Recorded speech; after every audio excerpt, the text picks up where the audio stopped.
Welcome, everybody. Welcome back. And from our general conversation, we are being more specific now, and we are going to talk about women and In fishing. fisheries, I yes. guess, and fishing, women and fishing.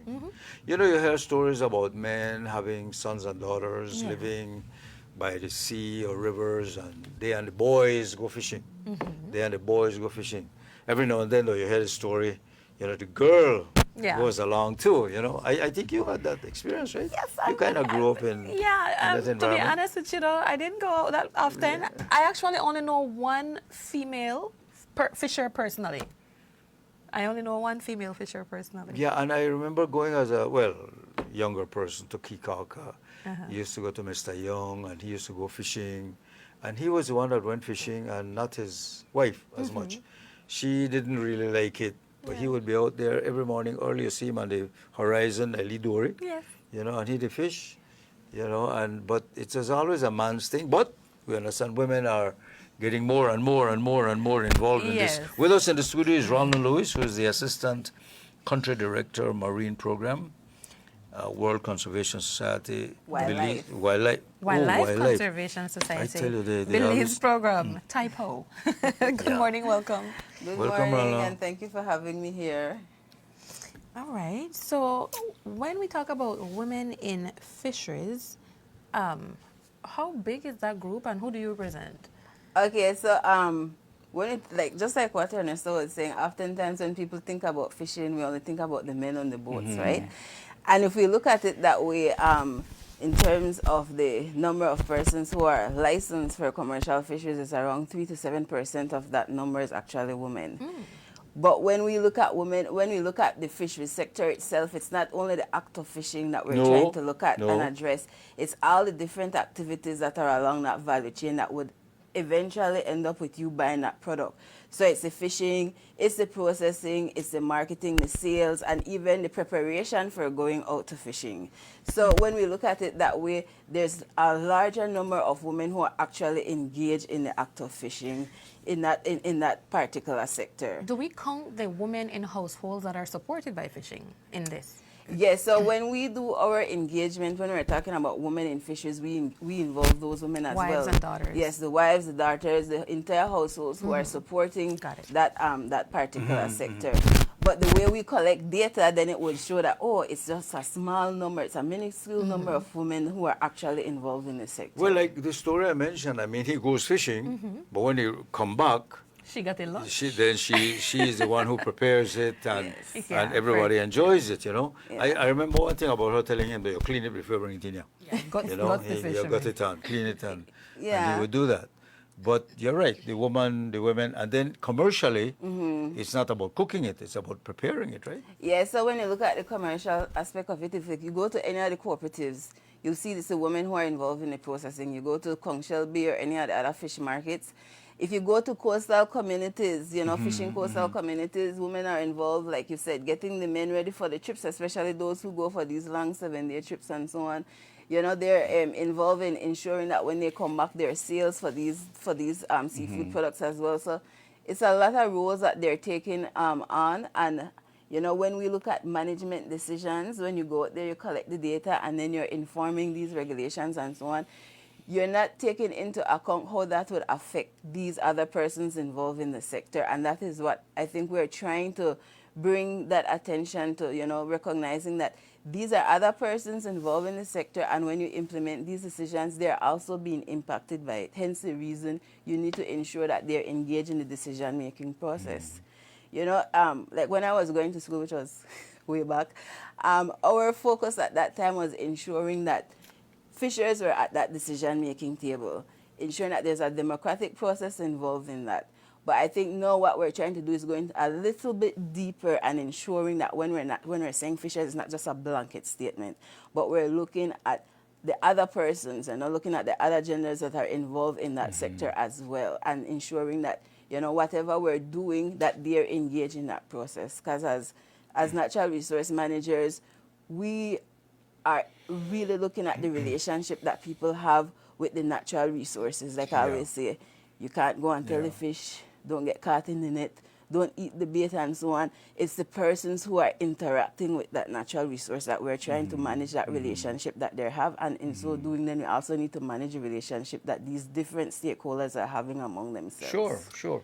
Because if women say, well, I know do this no more, it would create a problem. Yep. Yeah, But what would you say the role of women are when it comes to sustainable fishing? Now, women, by nature, we say we have this nurture relationship, and we understand that however, in whatever way we're utilizing that resource, it will have an impact on current uses as well as future uses. So we've seen that when you get women involved in these management decisions, and they take on that responsibility and they think about the future in mind, not only what the immediate needs are, but what the children needs would be who want to come into this sector, and how that impacts the environment that they're in as well. So that's what we've been seeing. And when you have, for example, certain, we've been doing a lot of livelihood projects and so on, and the results haven't been great in terms of what we want to see people shifting or people adopting additional means of generating an income. It hasn't been great. But when you engage women, it's different, because it's the entire household you're trying to address in terms of allowing them to be able to bring income into the family. So that strain on maybe the man going out and maybe doing infractions in order to bring income isn't as much, because other persons within the household are able to contribute towards the income of that specific household. Women are actually going fishing now too, right? More and more women are actually getting in the boat and going fishing. Yes, and you see this primarily down south in the southern communities, Dangriga. You see it like in Riversdale as well, Punta Gorda. There's a large number of women who are engaged. They usually go with their spouses or with family members for safety reasons, Yeah. But yeah, you see it primarily down south, whereas up north, the women are the ones who usually stay behind when their husbands go out for these 7-day trips, and they are the ones responsible for taking care of the household. They take care of the household, obviously. Yeah.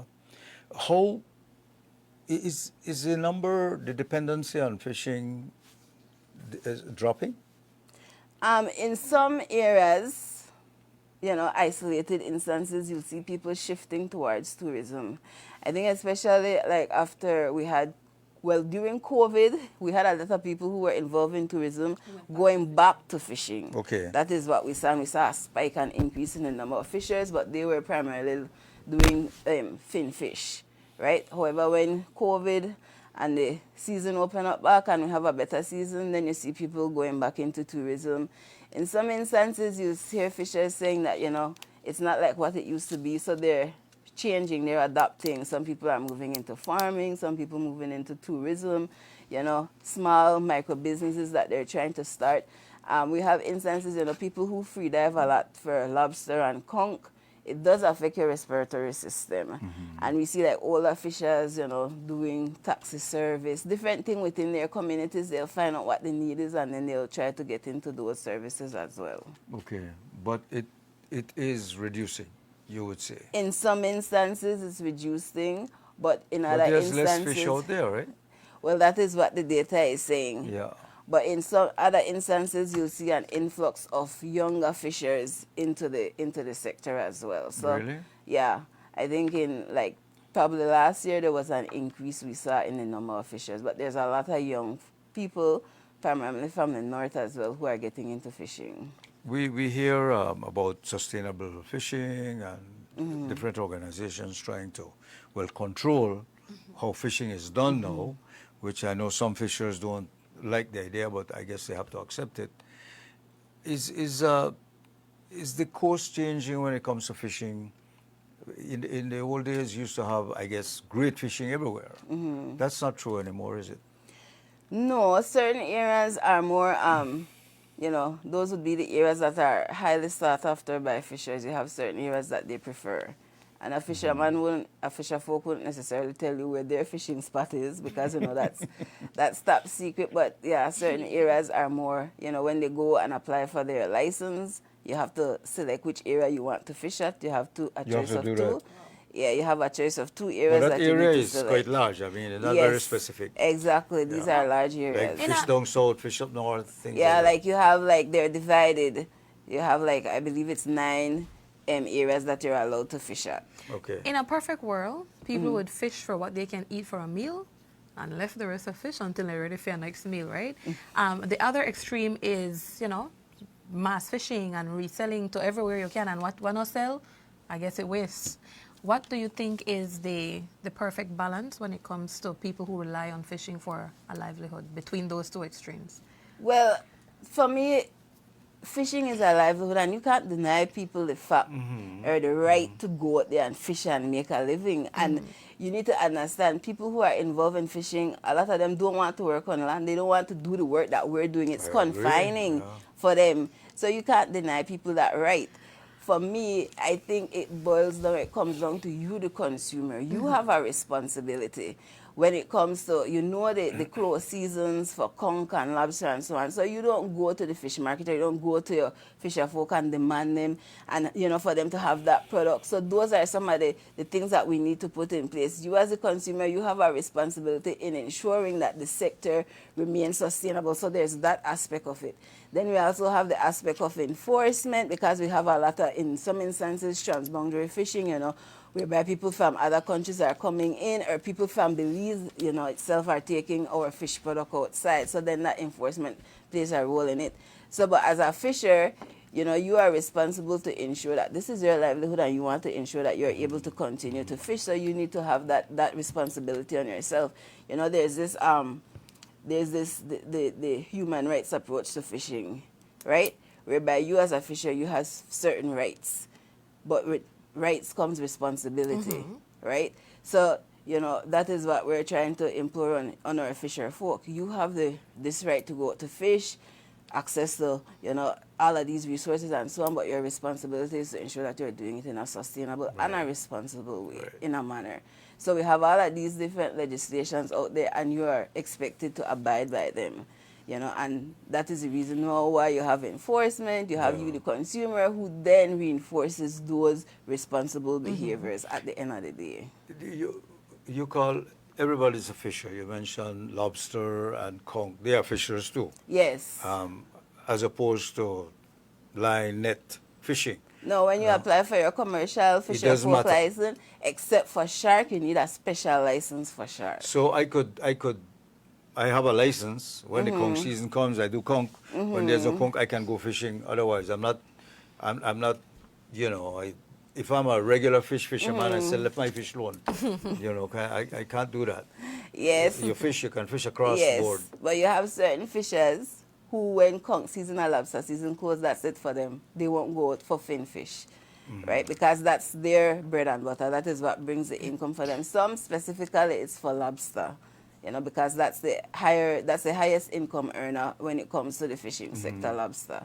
So we talked about women and their role in this. One, offering that support to the husband or the male in the family, and supplementing that income where possible. And you also talked about them being, you know, the one who helps to spread the awareness and the education and assist with the enforcement. Well, not enforcement, but just encouraging best practices. So how does all of that fit into the agenda and objective of the forum, and what else can be expected? Okay, so we've been having the forum for 7 years now, because this will be the 7th one. It's a Women in Fisheries Forum. And it basically started out of the idea that my colleague, Dr. Sandra Grant, who was implementing a project at the time, that had a lot of social safeguards with the project. And one of the things that she was observing is that, like we said, women aren't being engaged. They're not being represented. So she was saying, okay, we have an issue here that we need to address, and that is basically how the forum started. That was the first idea behind it, being able to provide women with this voice and this space. It's a meeting just closed off to women only, right? So providing them with this safe space and with the voice, the ability to share what their experiences are in the sector, what it is that they want to see the sector transition towards. You know, so those have been the things that we've been looking at, providing them with information. We've had presentations like from Social Security Board, from Labor Department, because, you know, a lot of times people aren't really aware of these different laws and legislations, and we've had women going back to their employers and at these processing plants telling them, you know, this is what Social Security said and Labor said, but you're not abiding by this. So it's being able to provide them with that type of information. We've done trainings like with seaweed farming and so on, And it's been transitioning as we go along. The last forum we had was at Sartineja, and at that the women were saying that they really want to form an association. They're involved in associations within their communities. However, their voices aren't still being heard. So they want to form an association specific for women in the sector that, like we said, not only focus on commercial fishers, but all those who play different roles within the sector. Even those who do value-added products, who are involved in seaweed farming and so on, are engaged in this. So this is what we'll be having this year. We'll have the election for the executive committee. And then we're hoping that by the end of that, we'll have the articles of association and so on, so that they are legally registered, and provide that mentoring for them over the years, so that they could then, look towards applying for different grants and really focusing on strengthening the women engaged in the sector. And like I said, these are women from throughout Belize. We have, like I said, starting in Belize City, we have down south, Barranco, Punta Negra, Hopkins, St. Bite, Riversdale, Dangriga, Placencia, all of these different communities who are engaged in the sector in different ways we have involved in this particular forum. You said they need a voice. Who listens to that voice?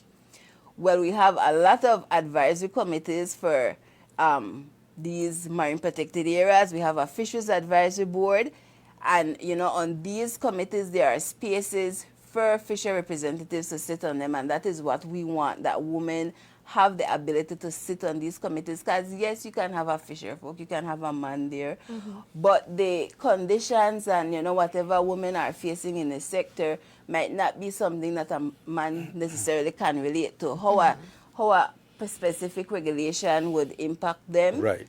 wouldn't Right. impact a man. Like, certain gears and so on wouldn't necessarily impact a man the same way that it would impact a woman. Right. So hence the reason we want to ensure that by forming this association, there's the ability for a woman now for that recognition, removing that invisibility. So see that they are there, they are present, and then you'll be able to offer them that space within these advisory committees and these advisory boards for them to then speak on behalf of their membership. Go ahead. You mentioned, Ernesta mentioned the voice of these women, and like you brought it up first, really saying that we don't always get to hear their voice.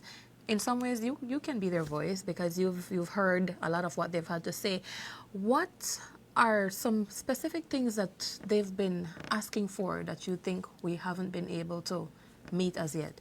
Well, one of the main things that they've been stating is that they want to sit on these committees, but I can't necessarily be their voice. Remember, I'm representing a conservation organization. True. So my objectives might not necessarily align with what they want, right? But that is one of the things that they've been asking for. They want to sit on these committees to be able to share their experiences and ensure that because it's like they're saying these regulations are getting passed, but they don't necessarily know about them, right? And the other thing is that they sit on these specific committees. They sit, for example, on some of the communities, the association at their community level, but they're still not being recognized as. So They say when they have the national meetings, association. Yes. And then the other thing is this. We have a lot of women engaged in the sector who aren't registered, who aren't licensed. They also want to ensure that they provide support to other women who are engaged in the sector, to help another woman in the sector so that they're able to become licensed, ensure that you're providing some type of social services to women in these communities so that they're able to, transition or to improve whatever situation they're at now.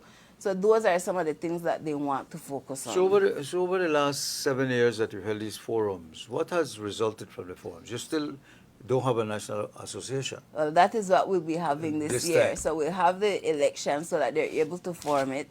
And what we've seen transition over the years is that women are becoming more vocal. Within these communities, we're seeing them becoming more vocal. In some instances, their recognition, they're being invited to some of these different, discussions that are being held regarding fisheries management and so on. Other entities, other NGOs, and the fisheries department, as well as the Ministry of Blue Economy, are also looking at their gender perspective, how they're working with women and other vulnerable groups in the fisherfolk, in the fishing communities. So that is a transition that we're seeing now. Like, people, because we're conservation-based organizations, we're not developmental organizations. And, you know, people are always saying, oh, why are you getting involved in that? And why, you know, but at the end of the day, we see that you have conservation, but like I said, conservation involves people and how they're utilizing all of these resources. So Right. who are the women who are spearheading this and will be part of the association and manage it? So each community and in some instances registered groups have been asked to identify who would be their community representative. Okay.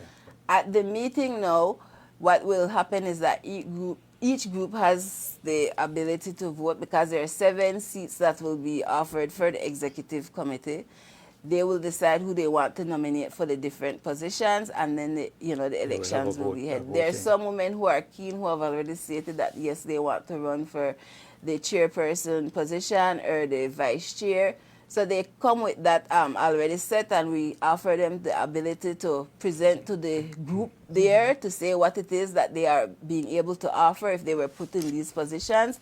And then we leave it up to the groups for them to decide, you know, who is it that they want to select. And then this group starts lobbying to become more involved in all these different organizations that affect the industry. Yeah. Who can attend the forum? Well, we've already sent out our invitations to the different groups. I think this year we're having close to 90 people in attendance. And like I said, it's a diverse group. Women From who all play over. different, yes, from all over the country. From up, we have north, like I said, Sartineja, Shunush, Belize City, you know, down south, Dangriga, PG. yeah, PG, Barranco, you know, Punta Negra, all of these communities. And the thing is, You we have a real know, cross section of women there, you know. yes, we know that we haven't reached all the women as yet, but it's growing. So that's why we always ask, you know, if you're from a community and you know a woman who wants to be involved, please tell us so that we could invite them. Or, you know, from the different co-managers, we would ask who in your area would be women engaged in fishing. And I mean, because we don't know, we're based in Belize City, we target specifically communities in Stan Creek, but you know. But you're facilitating, apparently, you know. Yes. Who's financing all of this? Okay, so we have funding from the Climate Adaptation and Protected Areas Initiative. This is a project that we're working with through the Canadian government. It's a funding opportunity that we have. So that is one of our main funders for this particular activity, and it's because they have a big focus on gender and vulnerable groups and getting them engaged in protected areas management. We also have funding from the Ministry of Blue Economy and Disaster Risk Management, the Nature Conservancy. We've also received funding, let me try to remember. We also have support from other NGOs as well, from Blue Ventures, from Belize Audubon Society, from Hamanasi, they've supported us. From the Belize Tourism Board, we've received funding as well. So it's Well, that sounds good. A lot of people are interested and getting into the... Oh, and into the Elvis Kitchen, activity. before I forget. them as Is this well. only for the coastal communities, women living in coastal communities, or you have inland? Yes, I forgot to mention inland fisheries. Yes, we have a representative Okay. from Lemonal Village as well attending the conference. Where again it will be? It's in Hopkins. Oh. It's the 17th and 18th. So That'll be fun. Yeah. Can I come? Sounds like a lot of fun. Where in Hopkins? we're having it at a venue called Tango. That's the name of the venue that we'll be having it. Due to the large numbers, we couldn't get a conference room to fit us. So we're adapting. We're flexible. Yeah, you're Okay. flexible. So that means the ladies are overnighting in Hopkins. Yes, they'll Okay. be in Hopkins, you know. And we have some cultural entertainment for the night as well. We'll be over at Sandy Beach Women's Cooperative at their restaurant for the night for the welcome dinner. So There you we'll go. have. Don't get women working. They will achieve. Yes, we try to. I always tell my co-workers, you know, every year it's always a struggle for us to find the funding, but we'll find it. Well, I would wish you good luck, but it looks like it's settled. You know, it's gonna be awesome, and you're gonna get some work done, and the women are gonna get a chance to socialize among Exactly. themselves. Will you have any attendance by anybody in government? Yes. Because this is important. If you want to work on legislation changes and so on. Yes, you we need have to from the be Women's able to Department contact. as well as from the Belize Fisheries Department who would be there in attendance. Good. Okay. All right. Well, Well, thank you for coming. Ralna Lewis, Assistant Country Director of Marine Program Wildlife Conservation Society Belize Program. Thank you so much for coming in. Thank you for having me. more than a pleasure, my dear.